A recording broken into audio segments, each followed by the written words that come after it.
तो recent time में मैं जस्ट कुछ इंटरव्यूज देख रहा था हमारे ट्राइबल चीफ रोमन रेंस और पॉल हेमन के। और रीसेंट टाइम में पॉल हेमन ने ऐसी कुछ बातें कही है, रोमन ने भी कही अपने इंटरव्यू में कि भाई जैसा हिट वो भी फिलहाल प्रेशराइज कर रहे हैं, उन्हें नहीं ऐसा लगता कि आने वाले टाइम में इस पूरी इंडस्ट्री के अंदर या फिर पहले वाला भी कोई बंदा कर पाएगा। एंड अचानक से पता नहीं क्यों मेरे दिमाग में आइडिया है, क्या ये सच है, क्या ये सीरियस है, क्या रोमन रेंस प्रोफेशनल रेसलिंग में WWE कंपनी में एक last and final needle mover है। Yup, this is going to be the topic of today's video. So hello everyone and welcome back to new video. हमारे undisputed champion यानी कि जो Roman Reigns है वो क्या WWE की हिस्ट्री के अंदर आने वाले टाइम में प्रोफेशनल रेसलिंग के अंदर एक फाइनल नीडल मूवर है। अब उसके बारे में ऐसा क्यों कह रहा हूं, उसके बारे में एकदम डिटेल में डीप डिस्कशन होगी। अगर जिन लोगों को लग रहा है मैं रोमन भक्त हूं तो तुम लोग जाके ये वाली वीडियो देख सकते हो, आई बटन के अंदर लिंक मिल जाएगा जहां पर मैंने रोमन को क्रिटिसाइज भी की है। लेकिन हाँ, जहां रोमन सही है उसके बारे में तो बात होगी। मुझे नहीं पता अनफिल्टर्ड सीरीज का अगला ओपिनियन का पार्ट है या फिर नहीं है, शायद होगा। So without wasting any time let's begin this video. अब देखो मेरे पास एक्चुअल में कुछ स्टैट्स है या फिर कह लो मेरे पास कुछ एक्चुअल में पॉइंट्स जो कि एक बार डिस्क्राइब करते हैं कि रोमन रेंस एक तगड़े नीडल मूवर है। सिर्फ नीडल मूवर नहीं, मैं उन्हें क्यों ग्रेटेस्ट ऑफ ऑल टाइम भी कहता हूं। देखो सबसे पहले जो बात है मेरे हिसाब से वो यही है कि इस एरा के अंदर जो कि स्क्रिप्टेड एरा हम जानते हैं, आई मीन आज से कुछ साल पहले अगर तुम मुझसे पूछोगे जब the rock stone cold compete करते थे,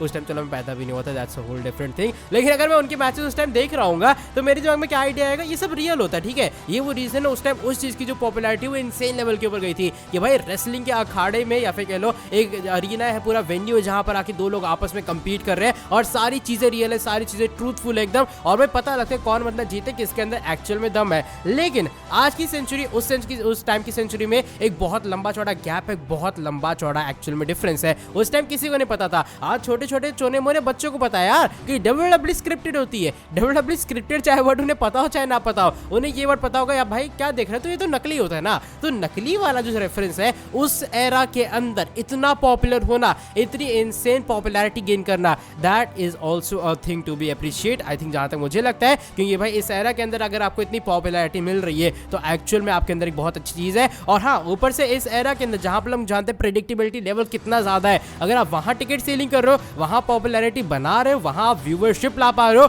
वहां भी आपके बारे में बातें हो रही हैं, आई थिंक वो सिर्फ एक इंसान कर सकते हैं इस एरा में, वो इंसान रोमन रेंस ही है। आई मीन अगर मैं सीरियसली बताऊं, अगर रोमन रेंस या कोई और बनता होता, जस्ट इमेजिन, क्या आप लोग कहते हैं कि भाई यार तो एकदम वही है ना कि प्रेडिक्टेबल चीजें हैं। जैसे मान लो रोमन रेंस और लोगन पॉल का मैच हुआ, ये 100% कंफर्म था, मैं बता रहा हूं 100% पूरे तरीके से फैंस को आइडिया भी था। लेकिन फिर भी क्यों क्राउन ज्वेल की जो व्यूअरशिप है वो इतनी ऊपर गई कि वो इंटरनेशनल प्रीमियम लाइव इवेंट्स की एकदम टॉप पे जाता हुआ नजर आया। रीजन ऑफ कोर्स सबसे बड़ा यही है कि रोमन रेंस उस शो का पार्ट थे। ऐसा क्यों होता है कि WWE जिस प्रीमियम लाइव इवेंट में रोमन को बुक नहीं करती है, उस शो के ऊपर टिकट सेलिंग नहीं हो पाती है, उस शो में अच्छे से सोल्ड आउट भी चीजें नहीं हो पाती है। रीजन वो इंसान रोमन रेंस है। तो यस, चाहे उसे हेट करो या फिर जो मर्जी कर लो, लेकिन रोमन का इस सिचुएशन में इतना प्रेशर हैंडल करना, ऊपर से इतनी लंबी टाइटल रेंज देना, ऊपर से फैंस का इतना हेट एब्जॉर्ब करना, अपने आप को उभर के और बाहर लाना, आई थिंक वो इंसान सिर्फ रोमन रेंस ही है। साथ ही में एक और जो चीज मेरे हिसाब से मुझे अच्छी लगी रोमन के कैरेक्टर को लेकर, और मैं क्यों कह रहा हूँ फाइनल लीडर मूवर है,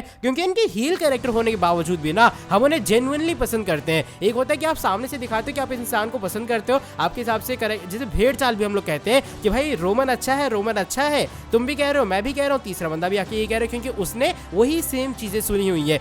but the thing is Roman का कैरेक्टर ही पूरे तरीके से डिफरेंट है। रोमन का एक सेगमेंट, रोमन की एक एंट्री, आप वेन्यू की अगर आप देखोगे कभी भी जब भी रोमन की एंट्री होती है, no matter it's Raw, it's SmackDown, it's a premium live event, लेकिन हर ऑडियंस में इंसान खड़ा होता है जैसे रोमन रेंस की एंट्री होती है। बाकी सुपरस्टार्स की एंट्री के ऊपर हाँ ऑडियंस जोश में आती है, ऑडियंस कहती है, सेथ रॉलिंस के बारे पे गाना बजाना भी होता है, लेकिन खड़े होना, उस चीज के हर सेगमेंट की हर सेकंड की वैल्यू देना, वो इंसान आई थिंक सिर्फ रोमन रेंस ही होने वाला है। और हाँ, मैं पहली रोमन को यहाँ पर कंपेयर नहीं कर रहा हूँ या फिर बाकी सुपरस्टार्स को नीचा नहीं दिखा रहा हूँ, भाई वो नीचे है, रोमन ऊपर है, मैं जस्ट रोमन रेंस की ग्रेटनेस को यहाँ पर एक्नॉलेज कर रहा हूँ। और हाँ, एक और बड़ी चीज ये भी है कि रोमन रेंस का ट्राइबल चीफ तब आया जब WWE अपने एकदम तगड़े डाउनफॉल पे आ चुकी थी, या फिर WWE खत्म होने तो नहीं कहूंगा, लेकिन फिर भी एक बहुत ही लो व्यूअरशिप के ऊपर चल रही थी। अगर आपको देखा पेंडेमिक के पूरे टाइम पीरियड के अंदर WWE का जो एलिवेशन है बहुत तगड़े से डाउनफॉल में जा रहा था, वो उससे पहले भी जा रहा था, क्योंकि लगातार जो विंस मैकमैन है वो ऐसी बुकिंग कर रहे थे जो कि फैंस को पसंद ही नहीं आ रही। देखो पैंडेमिक एरा के अंदर हमारा मन क्या कह रहा था, अरे भाई पैंडेमिक एरा जैसी ऑडियंस आएगी, क्राउड आएगी, मजा आ जाएगा, लेकिन उस टाइम भी मजा नहीं आ पाया। मजा कब से आया, जब अचानक से एलिवेशन हुआ WWE का ऑन द टॉप, जब एंट्री हुई ट्राइबल चीफ रोमन रेंस की। रोमन रेंस की एंट्री ने टू बी ऑनेस्ट सब कुछ बदल डाला। पैंडेमिक एरा से लेके ये टाइम कब पहुंच गए, रोमन स्टिल चैंपियन है, आई थिंक किसी को पता नहीं लगा होगा। अगर आप कहोगे आज से कुछ साल बाद कि भाई आपने रोमन रोमन को 2 साल तक चैंपियन देखा है, सामने वाला बंदा विश्वास नहीं करने वाला है, क्योंकि 2 साल एक बहुत लंबा टाइम स्पैन होता है, एक बहुत ही लंबा टाइम पीरियड होता है। आई मीन आप जस्ट सेइंग, मैं ये नहीं कह रहा कि भाई रोमन को 2 साल हो चुके हैं चैंपियन, मैं एक आइडिया बता रहा हूँ कि अगर आप कहोगे ना कि इतने दिन तक आपने किसी बंदे को चैंपियन देखा है, कोई भी WWE का इन फ्यूचर फैन उस चीज पे बिलीव नहीं करेगा, क्योंकि भाई ये बहुत एक्चुअल में लंबा चौड़ा टाइम पीरियड है। लेकिन ट्राइबल चीफ के कैरेक्टर ने उस टाइम स्पैन को ही तरीके से गायब कर डाला है कि भाई रोमन को इतने देर चैंपियन भी हो चुके हैं WWE कंपनी के अंदर। अच्छा, एक और बड़ी चीज ये भी है कि Roman range I don't think so ऐसा कोई और सुपरस्टार है रीसेंट टाइम में WWE की पूरी हिस्ट्री के अंदर, और ना कि हो पाएगा, जो कि रीसेंट टाइम की WWE के one of the greatest factions का मेंबर रह चुका है। मैं बात करूंगा द शील्ड के बारे में, Roman Reigns, Dean Ambrose and Seth Rollins. अगर मैं बात करूंगा ब्लड लाइन के बारे में, सोलो सिकोय, सैमी ज़ेन, चलो सैमी ज़ेन फिर भी टेंपरेरी है, लेकिन Usos, Jimmy Uso, Jey Uso, Paul Heyman, Bloodline faction is running, WWE is running this business. और मुझे ऐसा लगता है कि रोमन इन दोनों के फैक्शन के पार्ट होना भी एक ग्रेटेस्ट दिखाता है इस इंसान की, भाई इस इंसान में कुछ तो ऐसा है कि इसके जिसमें फैक्शन में होता है वो faction greatest faction of all time भी कहलाता है। अब चलो ये तो जस्ट एक तरह का फैक्ट्स की मैंने बात कर ली, लेकिन एक जो बड़ी चीज पता है मैं कहना चाहूंगा वो ये भी है कि रोमन रेंज का जो पूरा ऑरा है ना, ये WWE की व्यूअरशिप के लिए भी अच्छा है, ये ऑडियंस के लिए भी अच्छा है, ये रोमन के लिए भी अच्छा है। इवन रिसेंट टाइम में रोमन ने अपने इंटरव्यू में कहा भी था कि भाई ये जो पूरा उनका कैरेक्टर है, जस्ट स्टार्टिंग है उनके कैरेक्टर की। अगर आप ये सोच रहे हो tribal chief is coming to an end, ऐसा बिल्कुल भी नहीं होने वाला है। ट्राइबल चीफ और दूर तक जाएगा, ट्राइबल चीफ और बड़ा होने वाला है, और जो ट्राइबल चीफ की गिमिक है वो यहीं पर एंड नहीं होने वाली है। आई नो भी फिलहाल ये जो पूरा टाइम पीरियड चल रहा है, इस टाइम पे काफी फैंस को ये लग रहा होगा कि यार ये तो रोमन का चमचा है, रोमन का तारीफ कर रहा है, अंधभक्त है रोमन का, इंडियन ब्लाइंड क्या कहते हैं तुम लोग यार, हाँ इंडिया के ब्लाइंड फैंस हैं रोमन रेंज के। लेकिन एक्चुअल में आज से कुछ साल बाद हम से